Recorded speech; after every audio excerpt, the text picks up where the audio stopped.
Yo, what's up, YouTube? Here again with another Rogue Wrath of the Lich King guide for you all. In this one, we're going to be going over Dpriest Rogue versus Warrior Druid. So just a quick disclaimer, these matchups, just like Warrior Pally and Warrior Priest, DK Pally, they all have multiple ways of playing it. And so I just wanted to make this video to kind of show you some sort of frame of winning and kind of just tell you what we were thinking, what type of goes we were setting up. Make sure to subscribe to the channel because I'll be uploading more and more videos against these comps, showcasing the different strats, so you can guys really have the whole toolkit and know just a really comprehensive way of beating these comps. If you're new here, what we're gonna do is we're going to run the clip, so you're gonna see the match live, and then we're gonna rewind and then deep dive into every play, what the Druid's doing, what I'm doing, what my Priest, what the Warrior is, so you guys have a strong understanding of the match and how it flowed and how we ended up getting the win. All right, boys, without further ado, let's jump into it. All right, so here we are on Blade Edge Arena. I'm just gonna go ahead and play the clip. Okay, I'll go now. Gonna rage this? But you can go Warrior. Yeah, my bad. All good. Cheap, expose, dance, trinkets proc. I wanted him to charge so I could stun over it. Okay, Burn nice. him. Yeah, keep burning him. I'll gouge Warrior out of this. Rage it. Burn him again. Nice, just keep burning him. I like that, I like that, I like that. Nice, we're getting ahead of the mana battle. Burst him. Nice. Warrior's now on my bursting. Priest. Immaculate stop burst. that. Immaculate bursts. Going in. Yeah, baby. Y'all got a big dispel in it? It dodged. How to use Dispelling prep it. for it. Sorry about that. And then I got a big kidney here as well. Can we get more burns? Want me to gouge him? I kicked Druid into a gouge, okay? One, yep. Nice. I'll fear him on that. Yes. Love that.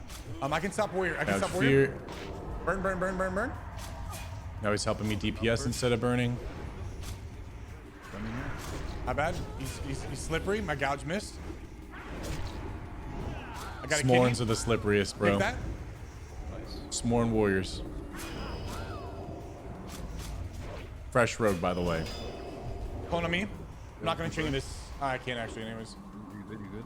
I can slow Druid if you want to go in for fear. I can. No, you can Okay. stick war. All good. Okay, so I'm pumping here. I have a dance up ready too. Here, Getting a I'm setup. gonna dance right now. Dance that good energy. Expose armor, rupture going. Big kidney, still pumping. Big damage. Fixing you. Didn't have the shield wall for, or the disarm for Nice. earlier. Pulling energy. Gouge Here, I'll the- try to. Huge Blind. cross CC there. Nice. Evasioning here. Don't worry about me. I got this mantle up as well. Gonna go for the kidney. Burn him. Nice. Dismantling. Super close. Got me. Fearing. Good Nice. fear right Kidney on there. that. Kidney on the double lockdown. Priest's gonna help me. And there it is. I mean, guys, as you can see, the matchup is not very cookie cutter. There are so many different elements in the game that can really just change how you need to play the match. So let's just go right from the beginning and deep dive. So the reason why I sap the Warrior is, and why I think you should sap the Warrior, is because a lot of the times in these matchups, you want to get the Warrior's rage, so then you can go for a double fear. And that double fear is going to allow for either a swap setup on the Druid, or it's just going to allow for a stronger go on the Warrior, where now the Priest can get the double fear off. I can pull my energy. We can go hard on Warrior, or we can get burns on Druid and then go hard on Warrior. So we get the Druid's mana. Now he's under pressure, and then we can get the setup on Warrior. So we kind of like build that up, and then I can get a gouge out or something like that. So it's really good that you want to get the Warrior to rage, because now it'll let your Priest and you play around that and actually get some setups, which is really great. And again, if you get the Warrior's rage without sap or without gouge, or once sap DR is off, you can get a fear sap, and then you can go on to the Druid, and that's again another route. So here we go. I go in sap. We decided that we want to just go ahead and kill Warrior here in the opener. Warrior's going to start with the shield to reduce some of the damage. And just a heads up too, depending on the tempo that you get, it's good to disarm the Warrior around 50% just in case if the tempo is good and you can get him to wall, you can negate that wall by dismantling. So warrior cannot use shield wall when you dismantle or disarm him. So it's very, very important that you kind of just have that in your arsenal and just kind of understand that it's something that you can use and look for. So here we didn't get too much pressure coming out. I didn't expose armor. And then I'm trying to go into a kidney here. I wanted him to charge so I could stun over it. So now my priest is getting mana burns on the druid. As you can see, he's like totally in an Africa and a half. And the reason why he's doing this is because either the druid's going to get mana burned, as you can see, he's at 13k, or it's going to force him into bear, and that's going to put him behinds on globals. And as you can see, look at the warrior. He literally has 3, I think those like rejuves, like all the hots are literally about to fall off. The druid's almost already at half mana, and we're straight up in the opener, and all we've really used is dance. And he's forcing the druid like all the way off, and the druid is probably going to have to come back up the ramp, which is going to be near the priest. So we're doing really, really good zonage on this guy. So I'm going to continue styling on the warrior. I wanted to gouge, but I think the rage was just like a second left, because what I wanted to do here was make sure that if I gouge him, again, right back to what I said earlier, let's just get the warrior's rage out. Like, I just use my dance. Sometimes you're not really going to be killing in those times between the dances. Subtlety is very, very setup based. So when it comes to healer DPS versus healer DPS, a lot of the times it isn't so just zuggy tunnel. You need to like pull back like, hey, we got CDs. Let's pull back and then let's get another setup go. Let's get the fear up. I want the fear up on warrior and druid while warrior doesn't have rage, so we can get a strong, I can get a re-stealth, get a go on something. And that's why I ended up gouging, but it didn't end up working. So from here, he swaps to the two-hand sword. He's now going to go on the offense and try to go on our priest. We ended up getting a fear on the druid. You can't sap in tree. You can sap in bear, and you can sap in cat form, but you can't sap in tree. So just know that, guys. Sap does work a little bit different against druids. So you can sap in cat and you can sap in bear, but you cannot sap in tree form. So here, I'm going to be looking for gouges out and then kicks on clones to stop any sort of negate. So you're going to see that. But right here, because the druid is in fear and there's literally no hots in the warrior, we're like, hey, let's freaking go. So what I do is I use my vanish to get a damage boost because I use Master of Subtlety, so 10% more increased damage. And then I go for a vanish ambush to really get that tempo going. I have rupture going, expose armor, and I have hemo. So my ambush is going to do a little bit more damage while we have some rot damage going up with the damage bonus from expose armor.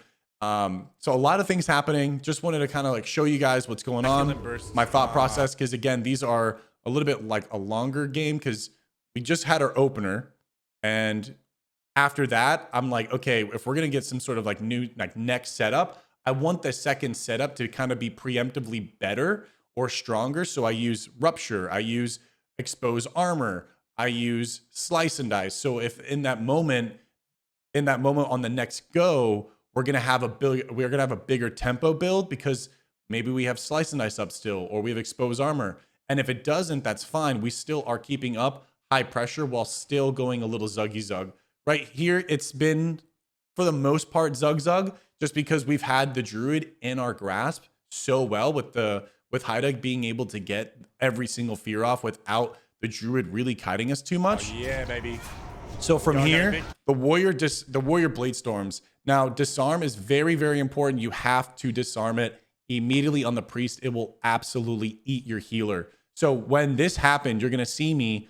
I'm going to disarm him, dismantle him, and it's going to miss. You have to pop prep for it. It's just an L. Most of the time you can shadow step it, by the way.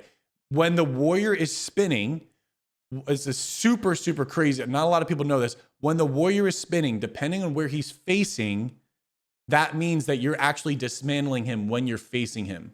So it's very important if you have the shadow step to use it. In this case, I didn't, but I just wanted to add that in there. You can shadow step dismantle the warrior and you'll be perfectly behind him when he is blade storming. So again, if it dodges, you have to prep for it. You have to. It dodged. Smelling him. So there I go. I trinket the fear because he's really just trying to just cause as much hiccups for me as possible because he knows that he wants to get max value. He did end up juking me, which was like really, really good here. He ended up canceling Aura the Blade Storm because he knew that I wanted to disarm it. And then he ended up fearing me. So he got my trinket and he got my dismantle. So now he's going to be good for wall later in the game because he did that. It was really, really good play by this guy. Sorry about that. And then So here I go for the kidney. My priest is still going for mana burns, putting the druid into bear form. Again, that's just getting him behind on globals. It's more time and just pressure. It's like an invisible pressure that he's putting on to the druid, allowing the druid to kind of like lose focus. Again, look at the hots on the warrior. There's really not that many. So from here, we're still pushing. I kicked it into a gouge. So now this is going to let the priest set up. So I wanted to get like the max value, right? Priest is going in for mana burns. He has to get off of a global to go into bear form, not healing the warrior. He comes out. He's like, okay, I need to get CC on the rogue so I can top you off and heal you. I go for the step kick there into the gouge. Again, in Wrath, you go for improved gouge. So then from here, we're getting a huge CC. That's going to be enough time for the priest to get over. We can get a fear out. And so from here, boom, there's the gouge. Yes. Love I'm that. on the warrior. I can All hots are off. stop warrior. This is massive. Burn. I cheap. Instead of burning, we're going to go for DPS because there's no hots. There's not one. He got one through. So we're just pumping damage here. My bad. He's slippery. My gouge missed. Gouge missed on warrior. I wanted to see if maybe we can kidney. get his rage just in case. I wanted to see again if I could get the rage because Druid's on CD now, right? Druid's is on the DR for gouge. If I can bait the warrior gouge, maybe later in the game, if they end up stopping our momentum, we can get a double fear and then switch the momentum. So it's like you're kind of playing safety for yourself where you're able to gouge the warrior, bait it, see if he's going to just like fat finger it, not really think. You're kind of just testing his awareness in the moment. And if you can get it, that's huge because now he's vulnerable for the double fear peel. Look at Haida, he's at half health. If we can get his rage, that's a hardcore reset. That can give him breathing room. That can give us breathing room. And we want that breathing room because, again, subtlety rogues are all about the setup. We're looking for that 1 minute timer for Shadow Dance. The Shadow Dance is when we're looking for it. That's why I haven't used Blind yet. That is the moment we're trying to just build that time for so we can get the Shadow Dance go and really put some pressure out and finish and get a kill and secure that. I end up doing, again, step kick, mostly saving all my steps. The warrior isn't going to be going too crazy far away. For me, the priest is going to be able to be fine. I can use waylay on the warrior. It's an undispellable slow, so the priest will be able to get away. So I'm going to be mostly using my shadow steps for a heal kick or a clone kick. I prefer the clone kick just because, again, if you don't have trinket, it's a hard stop go on your tempo, and it can really start like prolonging the game and also putting your cooldowns on like off tempos. So here, kidneying, it's now off. Warrior wants to go me now. Clone on me. I'm gonna be getting card cloned here. There goes the regrowth. Priest is now gonna maybe run in. I can slow Druid. Maybe go for a mana burn. Warrior's now gonna step on him. I'm gonna be on him. I have a dance up ready too. Here. So here, I'm just kind of building the combo points. Priest is getting into position for a fear. So he's kind of like now zone guarding the druid out there. I'm gonna do dance. So now what's happening is the priest is in the middle of the bridge. The druid is on the far side. I'm now dancing on warrior. Druid's gonna have to push in to heal. That's gonna allow the priest to get the fear, and that's where it's gonna give us time to get a strong setup. Again, I have shadow step up, right? Because I kicked the second clone. Then he got the other. Finally, he got the clone on me. But now shadow step is back up on city. We got the warrior exactly where we wanted to. We isolated him away from the healer. We created our priest in the middle. So now the priest can secure the fear. I'm setting up the dance.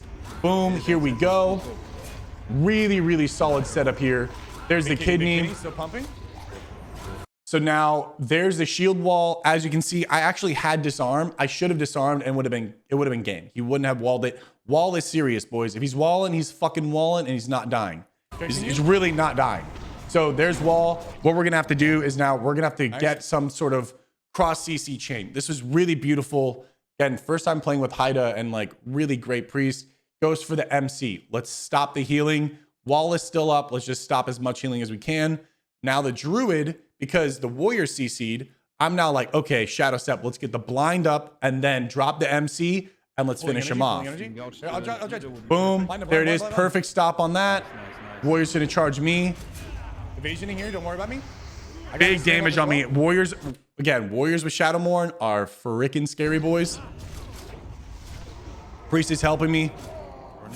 And we're just really going in, dismantling at the last second to protect me.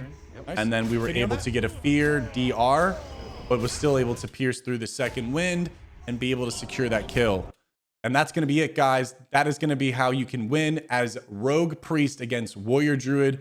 If you guys enjoyed this video, make sure to like and subscribe to the channel for more Wrath content. And let me know down in the comments below what matchup you guys would like to see next. And I'll see you in the next one. Peace.